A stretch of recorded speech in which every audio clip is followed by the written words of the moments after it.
마틴은 침착하고 차분한 태도로 이사회를 주재했다. 실제로 그는 평소보다 훨씬 더 예리해 보였다. 알고 보니 그는 좋은 기회를 살리는 것만큼이나 불리한 상황을 타개하는데도 일가견이 있는 사람이었다. 그는 이사회와 함께 현재 선택할 수 있는 옵션들을 두루 살펴본 뒤 헬시온 웹MD와 적정 수준에서 합병할 수 있도록 협상을 진행하는 것이 최선의 선택이라고 결론을 내렸다. 이길 수 없으면 함께 하라. 잠언의 전형적인 상황이었다.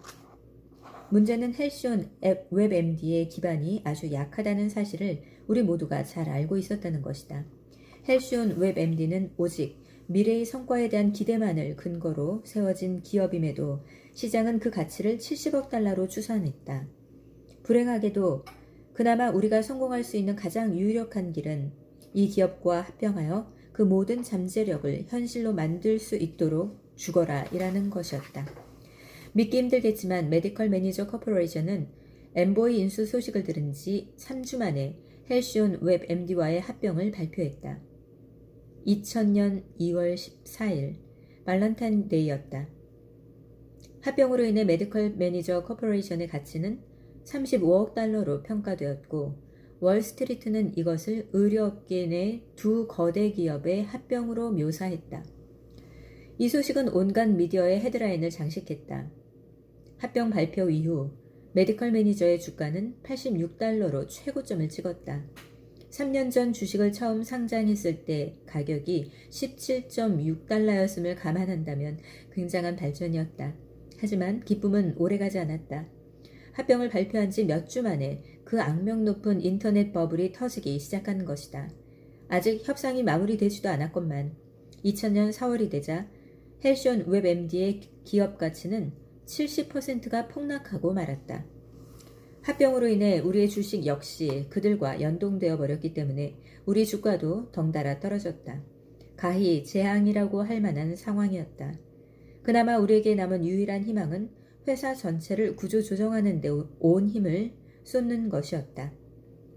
그 일은 보통 어려운 일이 아니었다. 웹MD는 전형적인 인터넷 기업이었는데 인터넷 버블이 막 터졌으니 말이다. 한때 웹MD의 주가는 100달러를 상회했다. 하지만 우리가 협상을 종결할 즈음에는 17.5달러로 폭락했고 2001년 8월에는 3달러로 추락했다. 대대적인 조치가 필요한 상황이었고 실제로 우리는 그렇게 했다. 협상 체결 후 한 달 만에 마틴은 이사회 의장의 자리에 올랐고 그와 그의 엘리트 팀이 회사를 운영하기 시작했다. 나는 원무 서비스부의 CEO 자리를 유지했고 웹MD라는 이름을 그대로 유지한 합병회사의 이사로 이름을 올렸다. 마틴은 노련한 기업회생 전문가인 마브리치를 대대적인 구조조정 기관의 회장으로 임명했다. 회사가 잃는 돈이 1년에 수억 달러에 달했기 때문에 반드시 이 출혈을 멈춰야 했다. 마브는 모든 부서를 대상으로 핵심 역량을 제외한 모든 군더더기를 쳐내기 시작했다. 웹MD의 핵심 비전과 정합하면서도 제 밥값은 빨리 벌기 시작할 수 있는 부분만이 살아남게 될 것이었다. 숨이 턱 막힐 정도의 고강도 업무가 우리를 기다리고 있었지만 개인적으로 나는 이때 정말 많은 것을 배웠다. 나와 한 배를 탄 경영진들은 불평불만을 늘어놓는 대신 소매를 걷어붙이고 이 엄청난 난관을 돌파하기 위해 묵묵히 나아갔다. 가라앉는 배를 어떻게든 살리기 위해 그들은 밤낮으로 할 수 있는 모든 일을 했다. 수년간 나는 일이 꼭 자기가 원하는 대로 되어야 직성이 풀리는 내면의 약한 인간으로부터 해방되기 위해 부단히 노력했다. 그리고 지금 상황은 어느 한 가지도 원하는 대로 흘러가지 않았다. 그럼에도 모든 사람이 숨을 크게 한번 들이쉬고는 자신에게 주어진 일을 마다하지 않고 해냈다. 그런 현장을 함께하는 것 자체가 나에게는 놀라운 경험이었고 덕분에 내면의 힘이 무엇인지를 배운 나는 아주 깊은 수준에서 영원히 다른 사람이 될 수 있었다. 하루는 마부가 내게 웹MD 인터넷 사이트를 개발 중인 캘리포니아 회사에 같이 가지 않겠느냐고 물었다. 우리가 합병한 회사의 주요 자산이라는 것이 있다면 그것은 바로 이 인터넷 사이트였다. 마부는 웹사이트 개발팀을 만날 때 내가 개발 전문가 역할을 해주길 바랬다.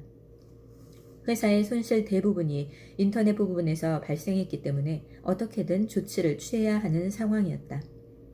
그런데 문제는 이러한 손실에도 불구하고 인터넷 개발팀이 새 웹MD 경영진에게 어마어마한 월급 인상과 복지 혜택을 요구한다는 점이었다.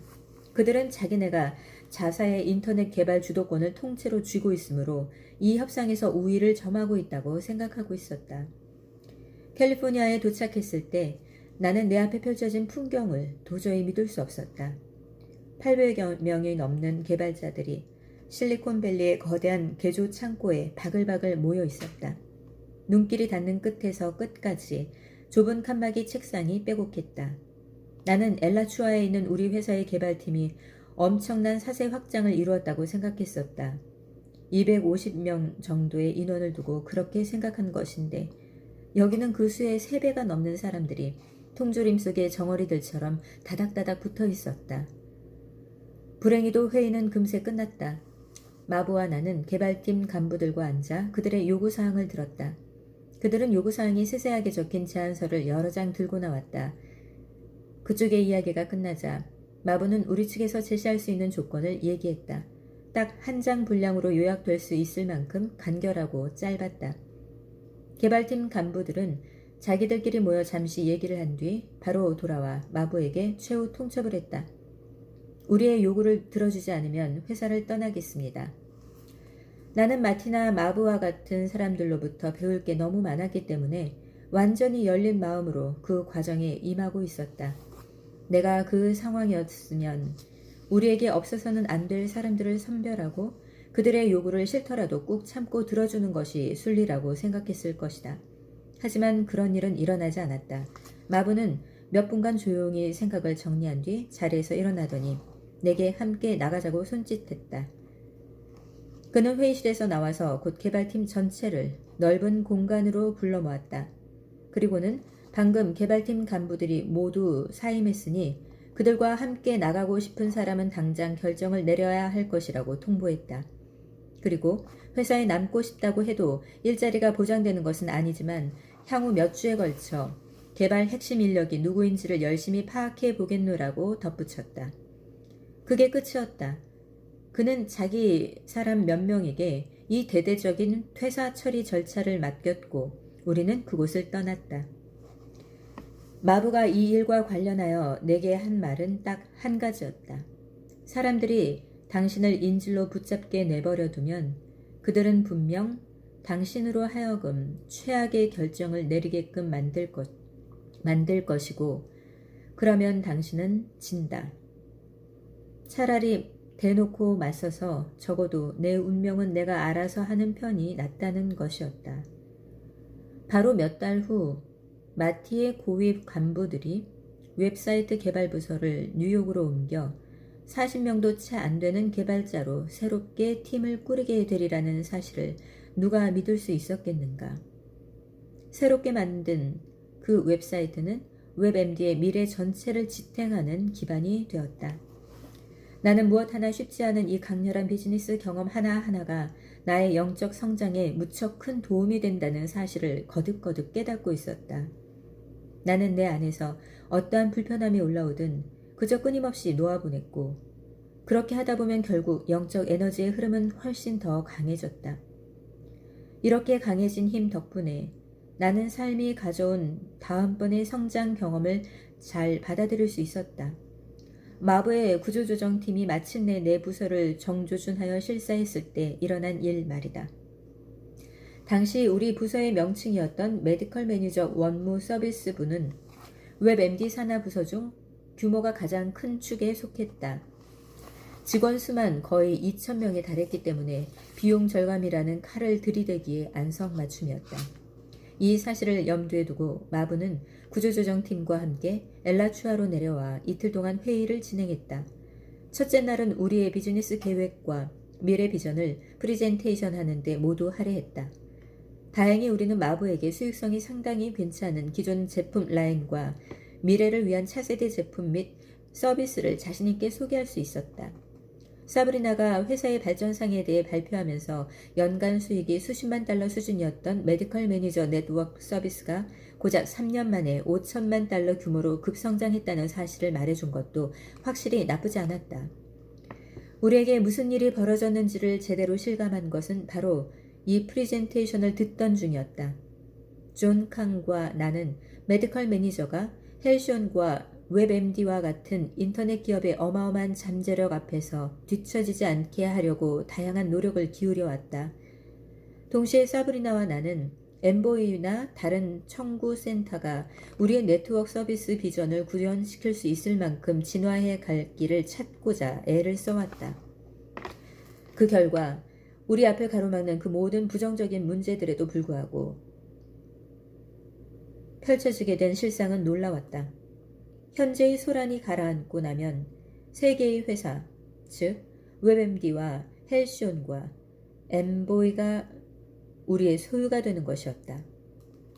바로 얼마 전까지만 해도 이런 일이 벌어지리라고는 누구도 상상하지 못했다. 이것은 지금까지 내가 경험해오던 것과 너무도 비슷했다.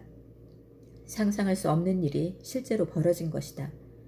마부와 그의 팀을 대상으로 한 프리젠테이션은 순조롭게 잘 진행됐다. 종일 회의실 안에는 흥분이 서려 있었다. 하지만 그날 저녁 사무실로 돌아온 뒤 나는 회의실 안의 광경을 보고 큰 충격을 받았다. 메디컬 매니저 원무 서비스부에 속해 있는 직원 2,000명의 이름 하나하나가 종이로 출력되어 사방에 빼곡히 붙여져 있었기 때문이다. 벽지처럼 붙어있던 그 이름표들은 다음날 예정된 일의 전조였다. 리스트에 올라있는 이름들은 각자 자신의 존재 이유를 증명해야 했다. 나는 경악했다. 특히 최근에 우리는 성장세를 따라가기 위해 충원을 요청했었기 때문에 더욱 그랬다.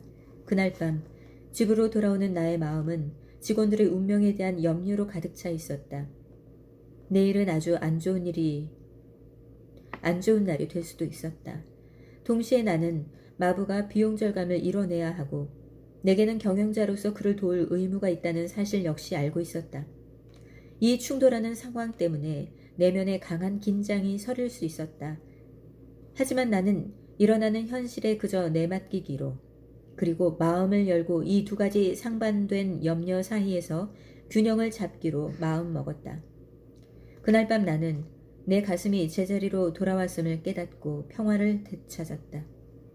내일이 오면 나는 또 내가 할 수 있는 최선을 다할 것이다. 다음날 회의실에 들어갔을 때 나는 다시 한번 눈앞의 광경에 충격을 받았다. 붙어있던 이름표가 다 사라지고 벽이 원래 상태로 돌아가 있었다. 무슨 일이냐고 묻기도 전에 마부의 직속부하가 나를 복도로 데리고 나와서 말했다.